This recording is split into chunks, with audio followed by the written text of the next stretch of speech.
Hello guys, and welcome to a new WARNO video today by me, Vulcan. In this one I have for you Game 4 of a best of 5 between Stahlbrecher and Woeisme in the semi-finals of the Division 1 playoffs of the WARNO League. Today they are playing on death row, and on our left, in the red team, we have Woeisme playing with the 9th Panzer Division, and on our right, in the blue team, we have Stahlbrecher using the 2nd UK Infantry Division. So Stahlbrecher back on the 2nd once again. Let's see if this time he can get more value out of his SAS, because that was one thing he really struggled with in Game 2 of this series. But it's the first time that we're going to be seeing Woeisme on the 9th Panzer in this series. So yeah, decent forward deploy he's got going on. Let's have a quick look at these units. So multiple Mod Aufklärer really. BRM 1K in there, Mod Aufklärer with the BMP-1, another Mod Aufklärer BMP-1, one in just a truck, another one in just a truck, another one in BMP-1. Further back, he's got a T-72 MK, so a leader T-72 with the Schilke defending it. Then another leader heading to the center with a 30mm grenade launcher, the Fargo, two BMP-1s with Modschützen.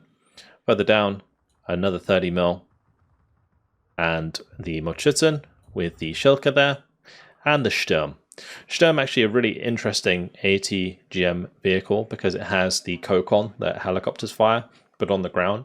So 2,800 meter range there with 20 penetration.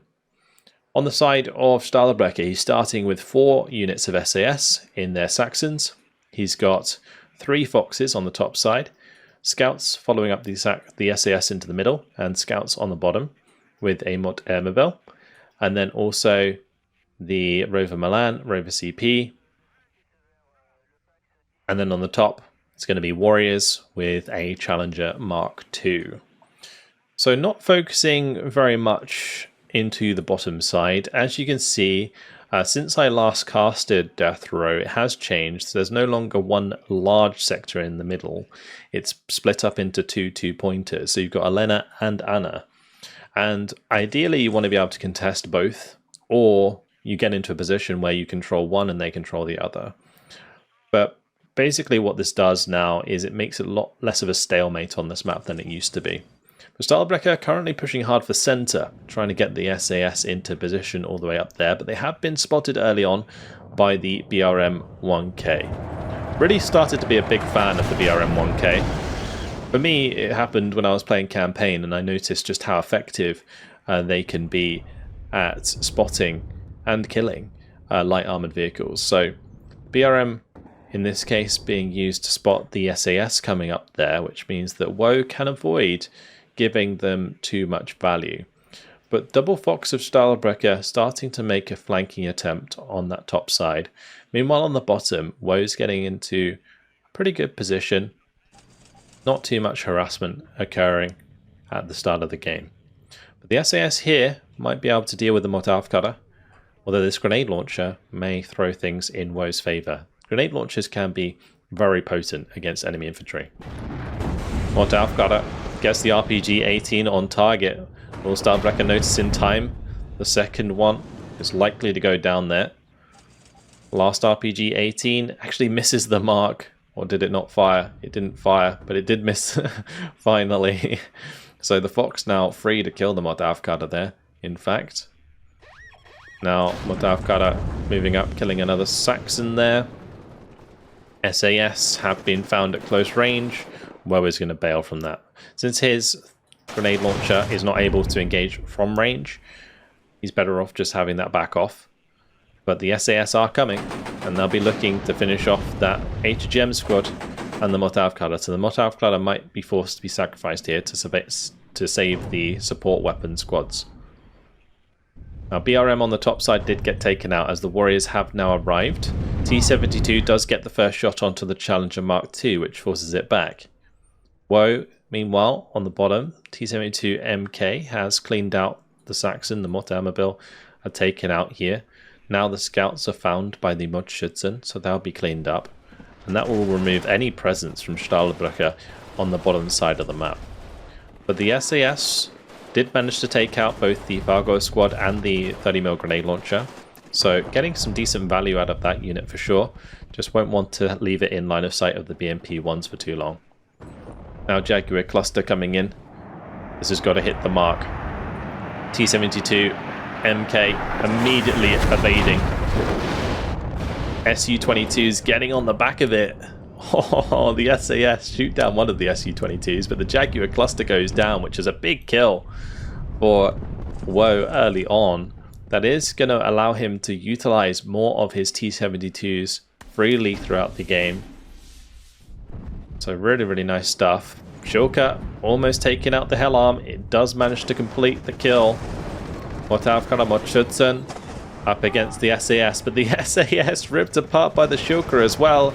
The SAS have not jumped into cover there, so they took a lot of free damage from the Mortschützen, and as soon as they are in cover, the Schilke of Dreams absolutely ripping them to shreds.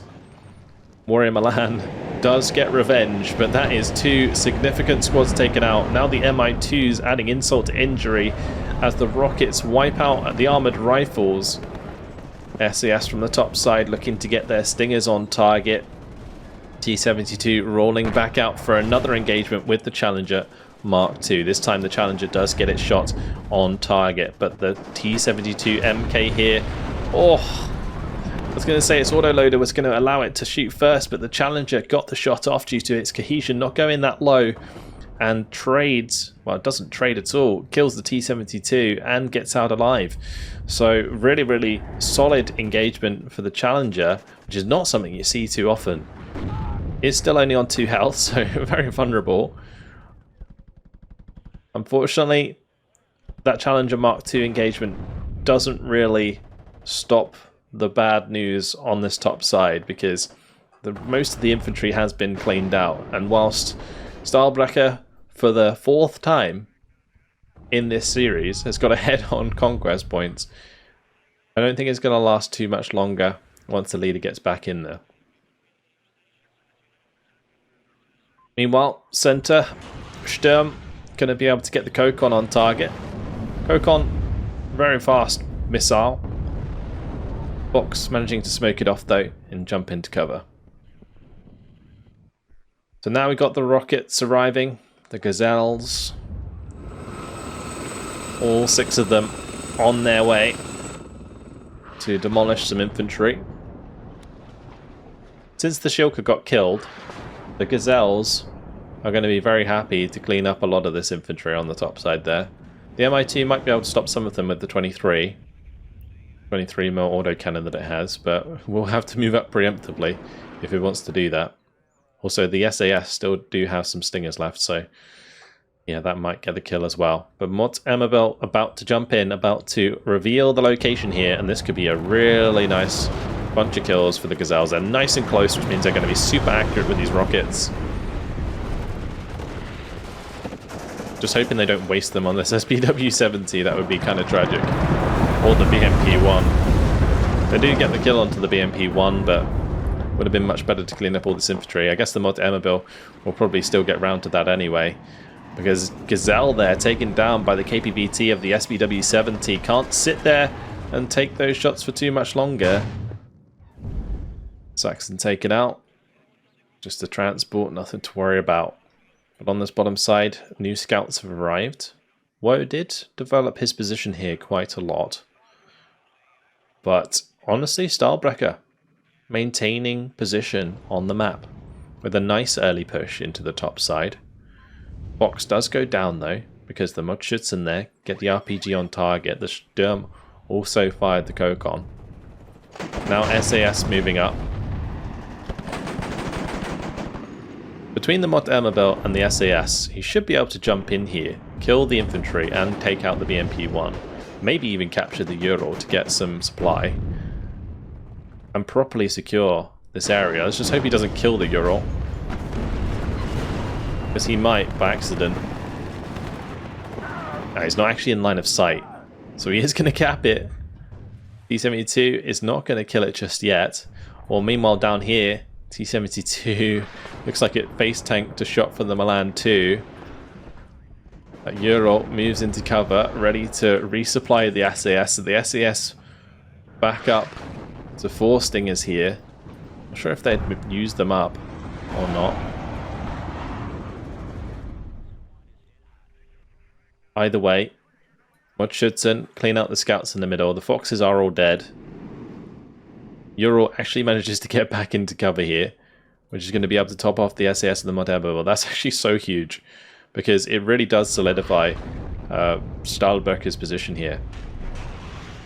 Now he's just got to get some more reinforcements to that top side. And he is bringing in another Challenger Mark II, or is that the same one as before and it went back and repaired? Not entirely sure. Regardless, Mordschützen need to go, because they're getting a little too close to the javelin.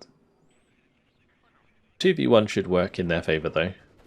On this top side, Modernbau doing a good job pushing back the pioneers. The flamethrower boys, really not that good. So the Modernbau kind of shrugging that off quite nicely, and Stahlbrecher continuing to gain more conquest points. If this continues, he wins in 6 minutes and 30 seconds. That is not very long at all. So Stahlbrecher really put him well under a lot of pressure. Woe's got to get a solid game plan together to bring himself back into this one. And starting by killing a Challenger Mark II is certainly one way to go about it. Also, the Akataya back here, the SFL 152, is getting good shots onto the enemy infantry. The SAS and the Modernbau taken very low. This Modernbau is being forced to move by the flamethrower, but you can see how inaccurate the flamethrower is. That's probably the one thing that really makes it suffer in these engagements. When the cohesion gets low on those infantry, they just do not hit anything. Oh, beautiful rocket strike takes out the SAS and the Modernbau before the Ural can replenish them. That's thanks to the Aufkara getting into position on that hill there, giving him line of sight. Also, the Strela 10M coming forwards now, taking out the Hell Arm. Stahlbrecher's defense is faltering, and just like is always the case with the 2nd UK, as soon as the SAS are dead, things get pretty bad. So he's only got one SAS left here on the front line, which has just been pointed out exactly by Woe. So that's about how things are going right now for Stahl. He's got a fantastic lead on the conquest points, but his entire topside push has been broken down, and now Woe's getting into position here. He's bringing up the T-72 leader to push through. Yes, the Gazelles are going to be doing a decent amount of damage there, but they're probably going to get shot down by these Strelas now. Down they go, slowly but surely. A little bit of a slow reaction there by Stahl, allowing more of those to die than probably should have. The Lynx on the bottom side takes out another unit of infantry for free. And now it's just going to be a matter of attritional warfare for Stahlbrecher. He's going to have to get like more of these Lynx rockets in, slowly whittle down the forces of Woe as they come in. But the 9th Panzer is an absolute beast when it comes to attritional warfare. It has a lot of solid APCs and tanks that it can use to engage the forces of Stahlbrecher. Like, you're basically running into BMP-2s plus T-72s up against Challengers and Warriors. And Warriors, unless they've got the applique armor, which they don't have, I think, in this division, because that's in the 1st. You know, the BMP-2s are generally going to win those engagements. So, Modernbau, Pioneer, picks up by the Ural. Modernbau fought there very well for so long, but didn't find the kills, so both of those squads able to replenish themselves and push back through. Rover CP is going to be forced to abandon its position as the remainder of the defences are falling.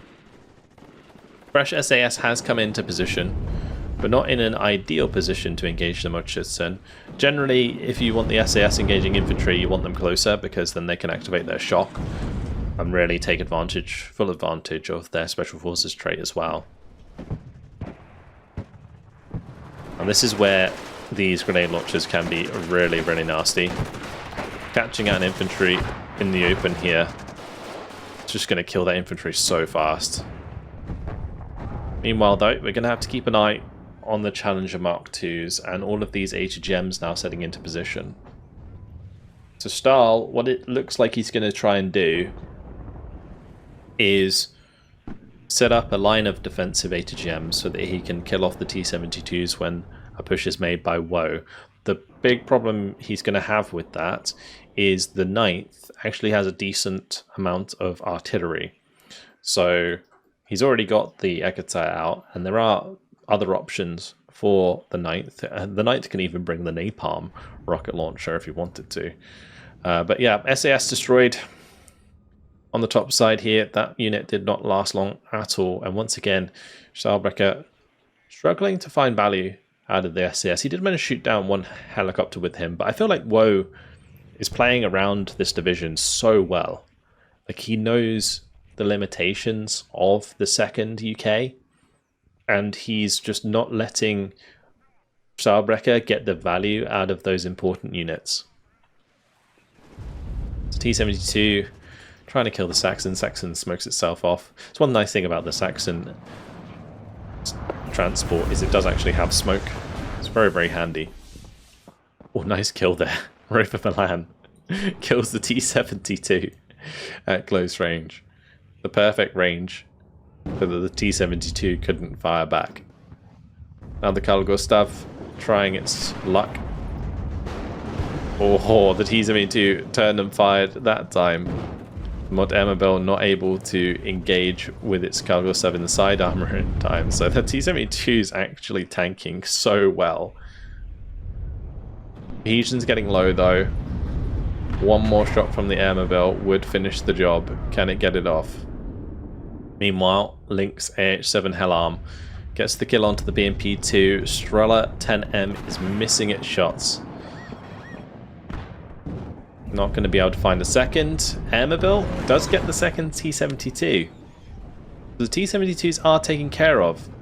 And there is still a Challenger Mark II in position here. So, if the Challenger Mark II now moves forwards and assists these Mot Airmobile, the BMP-1s can be taken care of, but looks like Su-22 coming in there. It's going to kill off the Rover CP.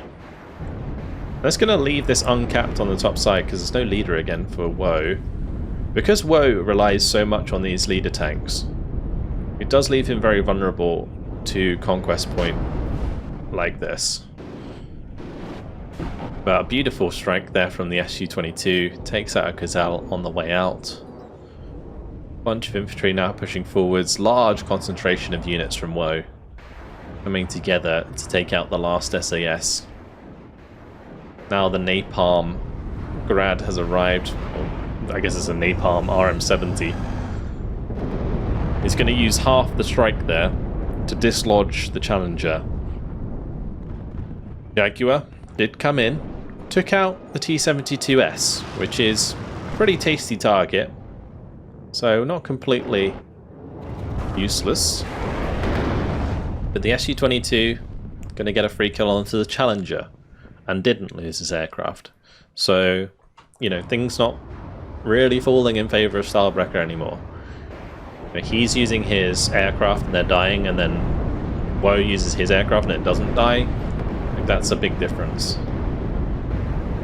Napalm coming in again. He's trying to get some napalm, I presume, onto the building, as well as this tree line. The Airmobile, just kind of self-incineration there, just running straight into the fire. SAS still alive though, and the Challenger though is on low cohesion. Rover Milan might just save the day here, and the Milan 2, or the Milan 2 missed, and it does go down. HGM still hitting the Challenger Mark II. Look at this large force of warriors zooming up here to try and save the day. At maximum range, you know, the Milans can whittle down T-72s, but ultimately Woe isn't going to let that happen. He's going to use cover to get close, and as soon as he's in gun range, the warriors don't really stand a chance. Buster coming in from the Su-22. Oh no, Stahlbrecher hasn't seen it in time. Loses 3 of the warriors. One of them's, actually 2 of them, still very damaged. Crikey, that was a nasty strike from Woe. Oh, 50 points apiece they are. 150 points gone down to the 265 point plane in no time whatsoever. Another warrior goes down. Milan 2 fails to hit the mark. Su-22 now coming in with the bombs. 4 500-kilogram bombs on a dive. Takes out those 2 units of infantry very easily indeed. And is it going to kill the Phantom on the way out? The Shilka's still firing. It does go down. Everything falling apart rapidly here for Stahlbrecher. Still sitting on 1,500 points. However, another Su-22 strike coming in. And no AA set up yet for Stahlbrecher. The FSB ones have only just arrived, but it is so late. Oh, that is just really, really rough because the damage is already done. And he's invested, 110 points into each of these AA units. And now they're just sitting ducks waiting to be attacked by the units that have broken through. It's just really up to Woe to get leaders into these sectors ASAP. It is one thing that Woe is particularly slow at. But I think it is also sometimes caused by his choice of leader units. But in this case, look at this fast move order. He's fast moving through Elena to Dimitri. He knows how much stuff he's just killed. And like with all the armored rifles going down, plus all of the warriors going down basically, plus the Challenger 2's taken out, it's just getting worse and worse here. And now the other thing about this AA is it's on the top side. It's not central. So now the Su-22 is basically free to harass the bottom side of the map. It's not looking good in this 4th game for Stahlbrecher. Let's just put it that way. Absolute domination in the mid-game from Woe. Or even killing a cheeky gazelle here. I didn't even see that coming. Stahlbrecher wanting to land that into Boris, I imagine. Wouldn't have lasted too long. The 2 500-kilogram bombs of the Su-22 are still ready to go. Warrior Milan trying its best to stop the T-72. T-72 needs to be careful here. Can't just let the warrior shoot into the side armor. Challenger 2 is going to meet. Although one thing that is going to be similar here, although Stahlbrecher, he has the Rover CP ready to reply. Okay, Su-22 changes its target. Rover CP is going to stop the +6. It's going to be a +4. Mortavkara, find the Emmabil Pioneer on the bottom side. Just continue that engagement. MI2s are actually ready to go here, so they could move to engage these infantry squads. Oh, doesn't quite hit the mark there. It does damage the Challenger Mark II quite a lot though, and the cohesion is low, so that Challenger is not going to be very effective. This is a real tough position for Stahlbrecher because it's only 10 minutes till Woe wins on a +4. There's 17 minutes left in the game. It's not like the other situations he's been in the series where he has time to work with. Because all of the sectors on death row in the center are +2s, it just doesn't work the same way. So MiG now coming in for the dive onto the Hell Arm. Both of the Rapier FSBs on the top side died. So now the air is free once again for Woe to take advantage of. And this Challenger's got to be super careful, because if that gets spotted, there's a cluster plane waiting for it. Su-22 takes out the infantry on the top side. It's just an absolute turkey shoot for these Su-22s. It really is. So BMP-1 versus Fox at close range. The closer that is, the worse it is for the Fox, because the main gun of the BMP can get the job done there. Or the Su-22 going for the cluster onto the Fox. Crazy. He knows there's a Challenger hanging about, But he's not really bothered by it, apparently. Another Su-22 coming in with the rockets. Again, these aircraft have been a little bit, or these helicopters have been a little bit idle on the bottom side. Feel like they could certainly take advantage of the position here, but look at this now from Stahlbrecher. Oh, this isn't what you want to see. 4 Rapiers being purchased. Are they going to fail to hit the mark as well? Oh, absolutely tragic. Absolutely tragic. Rover CP does move into the center objective, which does slow it down to just a +2. But Woe will still win on a +2. Woe is caught down with his pants down a little bit again with leaders. So he's going to have to move his T-72 MK to the center to capture that backup. If he really wants to like secure his lead in this game, then that's what he has to do. He has to make sure that these remain capped. The 2 T-72 MUVs are on the way. These are pretty nice, good value tanks. 160 points for 16 front armor, 19 pen at 2,100 meter range. Really great for just like double teaming like a Challenger. The Challengers have been reduced in price quite significantly, but when they were more expensive, T-72s just outmatched them so much. 152 firing away. Napalm firing away. Oh, that napalm is right on target there. That poor Challenger is getting melted. Oh, that's not good. Challenger 2 goes down. Huge kill for the napalm. Mod Emmabill not going to be able to sit in that position at all. Napalm now going for the tracked rapier. It's just so painful to watch. Unfortunately, Stahlbrecher, he's just been left completely out of sync. Oh, the second rapier actually drove into it. Oh no. The one that was inside survived, the one that was outside drove into it and died. Just absolute domination this game from Woe. Really well played. Actually going to be bombing the tracked rapier to add insult to injury. Both of them going to be going down here. Doesn't even manage to kill a plane. Now the cluster coming in as well. Going to be taking out the last one. Continues his air dominance. And just taking full advantage of the terrible AA that the British have. Like track rapiers are just the worst. Like FSB 1s, they're okay, right? But in the situation, they got their pants caught down, right? With the rapier, the tracked rapiers, they're okay for like taking down helicopters, but they kind of struggle to take down aircraft because as soon as they are out of range, they lose tracking and then the missile doesn't hit. So, you know, when it comes to like using fast aircraft, the tracked rapier just isn't up to par with some other SAM units. So anyway, Mortavkada versus Mot Emmabill. Mortavkada win. Stahlbrecher here. Not sure really what he's waiting for.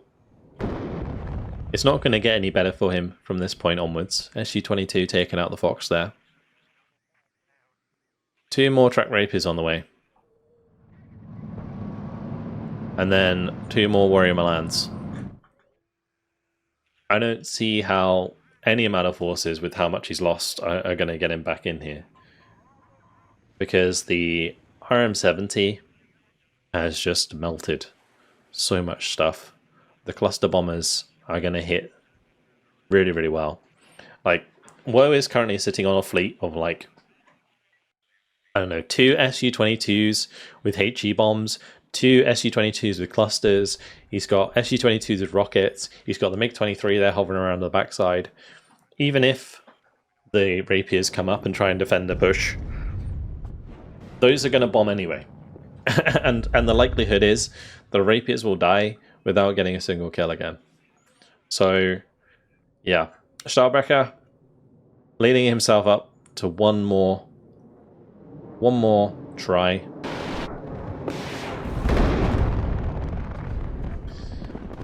But yeah, that about sums it up. Will the track rapier hit the mark? No, it won't. Challenger Mark II leader goes down. Just really, really solid play by this one. By Woe in this one. For real, took complete advantage of like knowing this division matchup. Second UK, really, really struggling to maintain its lead. Again, it wouldn't have been half as bad if these weren't +2s. Hey, that time around, track rapiers hit the mark. But that was just the Su-22 rocket plane. Mudchidson kill off one of the warriors. Yeah, again without the applique armor. The Mudchidson with the 18 penetration, basically one-shotting the warriors every time. It's just such a tough matchup. It really, really is. What is this? He's hoping it will save him, but the map control here is just so far gone. It's only 3 minutes, 35 seconds till Woe wins the game. Su-22 spotted the Gazelle on the backside here. So that's going to get taken out. And so will Stahlbrecher's dreams of winning this series. It's a real shame. Stahlbrecher always had the advantage at the start of the game. In every single game. Every single one, he was ahead with the conquest points, and Woe had to fight his way back in. It kind of comes down to two things. Like, one was division. Woe is always going for these like tank heavy divisions, and therefore you don't get as much good forward deployment. And then the second thing being style of play on both players. You know, it seems like Woe is a lot more like slow and steady, likes to build up a nice push in, get the ground back that way. Whereas I feel like Stahl is trying to play like more of a scrappy game, pull apart Woe. But check out that KD at the end there. Wow. Woe with the 7,900 kills, 3,135 losses. Huge KD for such a high tier game. This is Division 1 of the Steel Division League, semi-final, and you go in over 2 KD. Absolute domination from the Su-22s. Strellas hit really, really well, taking down most of the threats in the air. Much better, actually, than the Tunguskas that we saw previously, even though they only have 5 damage rather than 7 damage. Yeah, tough one for Stahlbrecher, and unfortunately, commiserations to him, will be losing out in this semi-final. But Woe, congratulations, well deserved, moves on to the grand final. Really interested to see how his style of play will work out against his opponent that will meet him in the grand final. But that's all from me for now. Hopefully you guys have enjoyed it. Thank you very much for watching, and I'll see you in the next video. Goodbye.